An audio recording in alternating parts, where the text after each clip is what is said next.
नमस्कार, आप देख रहे हैं न्यूज 69 चैनल और मैं हूं आपके साथ अंकिता। चलिए रुक करते हैं खबरों की ओर।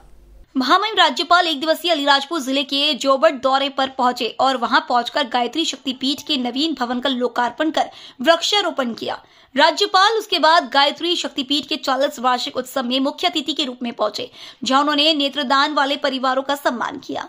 गायत्री शक्तिपीठ संस्था प्रमुख शिव नारायण सक्सेना ने बताया कि भारत के सबसे पिछड़े जिले के जोबट में बिना किसी शासकीय मदद के गायत्री शक्तिपीठ नेत्र संकलन का कार्य कर रही है।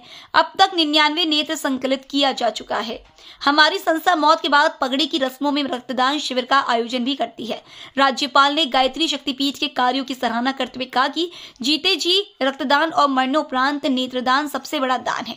गायत्री शक्तिपीठ के कार्यक्रम के बाद राज्यपाल बिलखेड़ी ग्राम पंचायत पहुंचे, जहां विकसित भारत संकल्प यात्रा के कार्यक्रम में भाग लिया और हितग्राहियों को विभिन्न योजनाओं का लाभ वितरित किया। न्यूज 69 के लिए अलीराजपुर से रितेश अगाल की रिपोर्ट। रोग है, मैंने पहले भी बताया, माँ बाप को होगा तो बच्चे में आएगा आएगा आएगा। अगर एक दो प्रकार है इसमें, सिकल सेल डिसीज और सिकल सेल वाहक यानी ट्रेट। अभी ट्रेट वाला जो बच्चा है बच्ची है उसमें ज्यादा कोई नुकसान नहीं है, मगर उसको भी दवा तो लेनी है। मगर डिसीज वाला है वो गंभीर बात है। उसमें दो बात ध्यान रखने की, घर में जब भी बच्चे बच्ची की शादी का समय होता है तो पढ़े लिखे लोग जन्मोत्री बताते हैं कि भैया बेटी से हमारा कैसा पुत्र का कैसा रहेगा।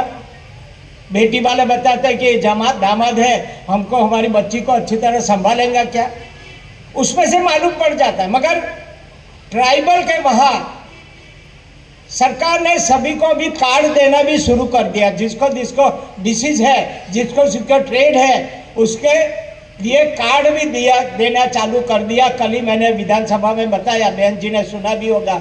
अभी तक 10 लाख जितने कार्ड बांट दिए हैं। और जल्दी से जांच करवाओ और कार्ड भी अपने घर रखो। जब भी बच्चे की शादी होगा तो जन्मोत्री नहीं मगर वो कार्ड मिलाओ। दोनों को अगर सिकल सेल है तो कभी भी शादी मत करना।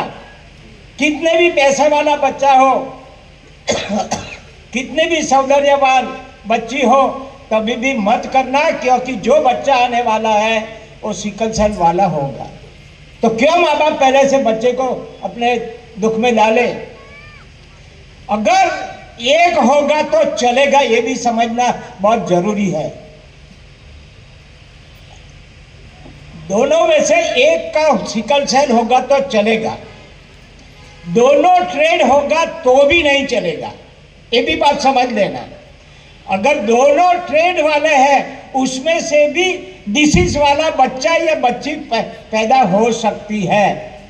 मैंने ऐसा भी देखा है, एक घर में एक 4 साल का बच्चा और एक 8 साल का बच्चा, पेरेंट्स को दोनों को था। और 4 साल का बच्चा देखो, 8 साल का बच्चा देखो तो ग्रोथ उनका एक सरखा, 8 साल का भी 4 साल का ही दिखता था। ऐसा भी होता। इसके साथ सिकल सेल के साथ करीब करीब 21 बात जुड़ी हुई है। थोड़ा थोड़ा टेम्परेचर आना, हाथ पैर टेढ़ा हो जाना, जब भी लहू अपना पास होता है हड्डियों में से तभी हड्डी में फंस जाता है और वहां हड्डी टेढ़ी हो जाती है, मत्था बड़ा हो जाता है, पेट बड़ा हो जाता है, सारे शरीर में सूजन आ जाती है। ऐसे कई प्रकार है। तो मैं इतना समझता हूं कि आपको यहाँ वाली बैठे, पेरेंट्स बैठे हैं, तो पेरेंट्स चुने हुए लोग बैठे तो वो भी करवाए और जांच हो गई और नियमित दवा ले, ये बहुत जरूरी है। अलीराजपुर में मैं 2-3 बार आ गया, मगर गायत्री शक्तिपीठ का जब से मेरे को मालूम पड़ा, मैं यहाँ बताया गया, मैं सही में शायद गायत्री माता का पूजक हूँ। मैं बहुत साल पहले भी रमन जी को एक बार दिल्ली में मिला था। मैं हमारे वहाँ नवसारी में भी जहाँ मैं रहता हूँ वहाँ भी गायत्री माता का बहुत बड़ा टेम्पल है। मैं न्यू ईयर जब भी बोलते हैं ना, हैप्पी न्यू ईयर, तो पहला काम सुबह में मेरे को गायत्री माता का दर्शन करने में जाता हूँ, बाद में सबको मिलता हूँ। ऐसा गायत्री में माता का मैं पूजक हूँ, अनुयायी हूँ। और ऐसी बात जब मेरे को मालूम पड़ी कि अलीराजपुर में बहुत बड़ी ये शक्तिपीठ और बच्चे को पढ़ा रही है और आदिवासी को बच्चे के पढ़ा रही है, इसलिए मेरे को यहाँ के जल्दी आने का मन था और आज मैंने ये काम पूरा किया। मगर मैं गायत्री शक्तिपीठ को बहुत बहुत धन्यवाद देता हूँ। इसी तरह की और खबरें देखने के लिए बने रहे हमारे साथ, देखते रहिए News 69 चैनल। जब तक के लिए धन्यवाद।